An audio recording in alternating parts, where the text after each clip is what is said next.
चीन का नकली सूरज। ये सूरज पूरी दुनिया को खतरे में डाल सकता है।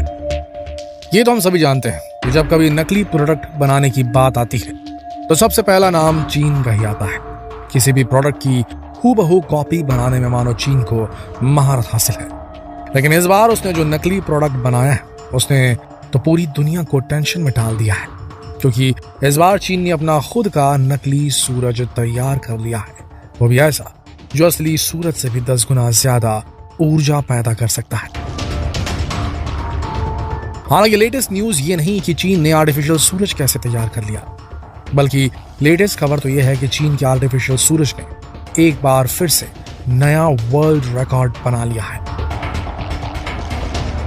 तो इस बार चीन के नकली सूरज से 1056 सेकेंड यानी करीब 17 मिनट तक 7 करोड़ डिग्री सेल्सियस ऊर्जा निकली है।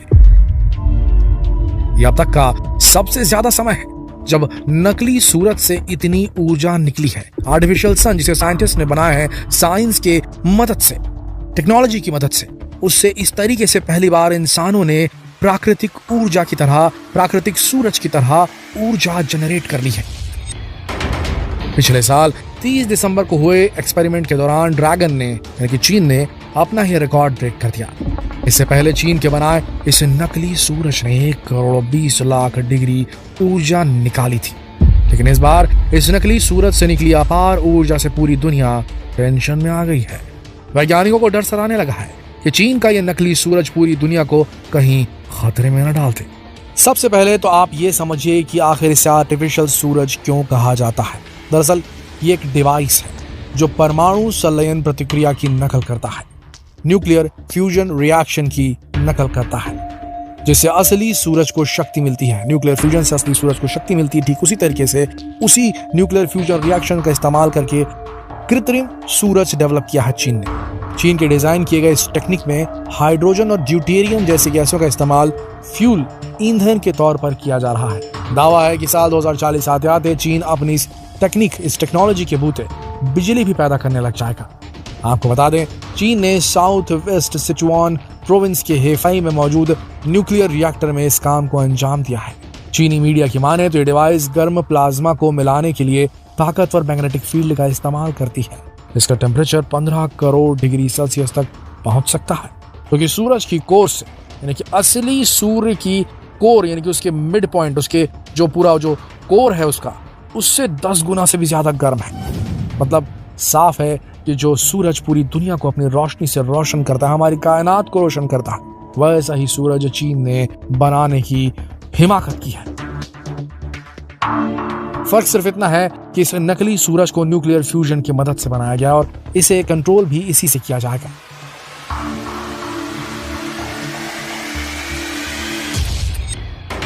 चीन के साइंटिस्ट अब ये दावा कर रहे हैं कि उनके इस नकली सूरज से फॉसिल फ्यूल्स पर हमारी डिपेंडेंसी अब बेहद कम हो जाएगी।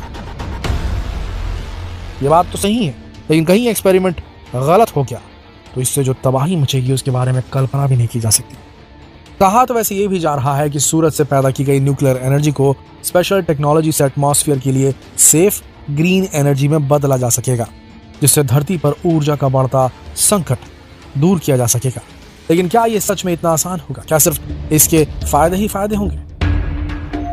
शायद इस सवाल का जवाब मिलना अभी बाकी है, क्योंकि हमारी समझ तो यही कहती है कि इस नकली आर्टिफिशियल सन की वजह से पैदा होने वाला न्यूक्लियर वेस्ट इंसानों के लिए बेहद खतरनाक साबित हो सकता है। न सिर्फ इंसानों के लिए बल्कि प्रकृति के कई और जीवों पर भी इसका काफी बुरा असर पड़ सकता है। वैसे आपको बता दें कि चीनी साइंटिस्ट साल 2006 से छोटे न्यूक्लियर रिएक्टर्स को डेवलप करने पर काम कर रहे थे, लेकिन कामयाबी अब जाकर उन्हें मिली है।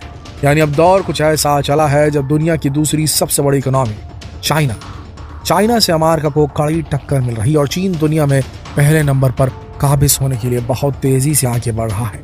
चीन की इस महत्वाकांक्षा को, इस एम्बिशन को पूरा करने में नकली सूरज यानी कि न्यूक्लियर फ्यूजन एनर्जी का बेहतरीन इस्तेमाल किया जा सकेगा।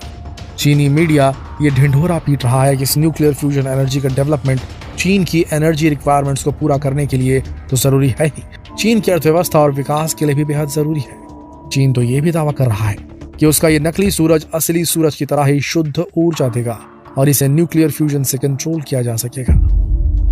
तो चलिए अब आपको ये भी बता देते हैं कि न्यूक्लियर फ्यूजन आखिर है क्या। फिजन से यानी कि न्यूक्लियर फिजन से ये कैसे अलग है और इसके क्या फायदे हैं। दरअसल फ्यूजन हमारे ब्रह्मांड का एनर्जी सोर्स यानी ऊर्जा स्रोत है। फ्यूजन रिएक्शन सूरज समेत सभी सितारे फ्यूजन रिएक्शन के जरिए ही एनर्जी जनरेट करते हैं। जब हल्के पार्टिकल्स बहुत ज्यादा प्रेशर और लाखों डिग्री सेल्सियस के टेम्परेचर पर आपस में टकराते हैं तो वो हैवी पार्टिकल्स का एक अणु, एक एटम बनाते हैं और बहुत सारी ऊर्जा भी पैदा करते हैं। सितारों में आमतौर पर हल्का कण हाइड्रोजन होता है जो फ्यूज या द्रवित होकर हीलियम बनता है। यही प्रोसेस अगर धरती पर किसी न्यूक्लियर रिएक्टर में हो तो समझिए कि सूरज को किसी डिब्बे में बंद करने जैसा होगा। फिजन के उलट फ्यूजन में रेडियो एक्टिव वेस्ट नहीं निकलता और इससे किसी हादसे का खतरा भी कम होता है। चीन ने अपने जिस फ्यूजन न्यूक्लियर रिएक्टर से सूरज से भी ज्यादा गर्मी पैदा की है उसका डायमीटर 8 मीटर और वजन 360 टन है। इस प्रोजेक्ट का नाम है ईस्ट पूर्व वाला नहीं बल्कि experimental advanced super conducting tokamak. Artificial सूरज बनाने के लिए हाइड्रोजन गैस को 5 करोड़ डिग्री सेल्सियस के तापमान पर गर्म कर उस तापमान को 102 सेकंड तक स्थिर रखा गया।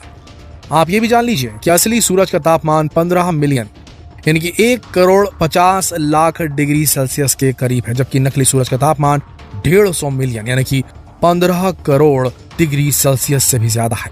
इस लिहाज से साइंटिस्ट इस फ्यूजन में जितनी गर्मी पैदा करने का दावा कर रहे हैं वो असली सूरज के मुकाबले 10 गुना से भी ज्यादा है। दोस्तों, चीन ने लैब में न्यूक्लियर फ्यूजन का यह फॉर्मूला ठीक वैसे इस्तेमाल किया है जैसा न्यूक्लियर फ्यूजन असल में सूरज में होता है। चीन का HL2M रिएक्टर इसी कॉन्सेप्ट पर बना है।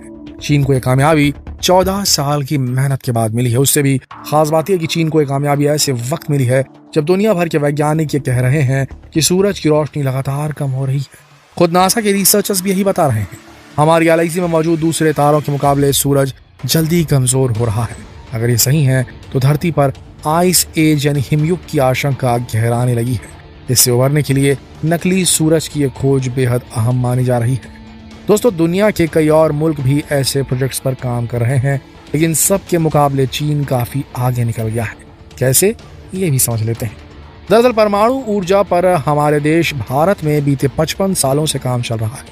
दुनिया में इस वक्त करीब 440 न्यूक्लियर रिएक्टर काम कर रहे हैं, लेकिन इन सब में फिजन से एनर्जी पैदा की जा रही है। न्यूक्लियर फिजन से इस प्रोसेस में एनर्जी पैदा तो होती है लेकिन काफी सारा रेडियो एक्टिव कचरा भी निकलता है। और ये बात तो हम सब जानते हैं कि रेडियो एक्टिव कचरा कितना खतरनाक और नुकसानदायक होता है। इससे न्यूक्लियर रिएक्टर्स में होने वाले हादसों की आशंका भी बनी रहती है। वहीं दूसरी तरफ न्यूक्लियर फ्यूजन में एनर्जी तो मिलती है, साथ ही रेडियो एक्टिव वेस्ट से भी निजात मिल जाती है, क्योंकि ये बेहद कम मात्रा में बनते हैं न्यूक्लियर फ्यूजन रिएक्शन के दौरान। आपको क्या लगता है दोस्तों, चीन ने जो कदम उठाया है वो सही है या गलत? क्या विज्ञान के रास्ते पर चीन ने जो कामयाबी अर्जित करके विज्ञान की जो राह दिखाई है उस ओर हम इंसानों को चलना चाहिए, या प्रकृति के रूल्स को ना तोड़ने के नियम को फॉलो करना चाहिए? क्या लगता है आपको, क्या किया जाना चाहिए? कमेंट सेक्शन में जरूर लिखिए। और यही सवाल दूसरे देशवासियों से पूछने के लिए इस वीडियो को शेयर करें फेसबुक पर, व्हाट्सएप पर, यूट्यूब पर। धन्यवाद।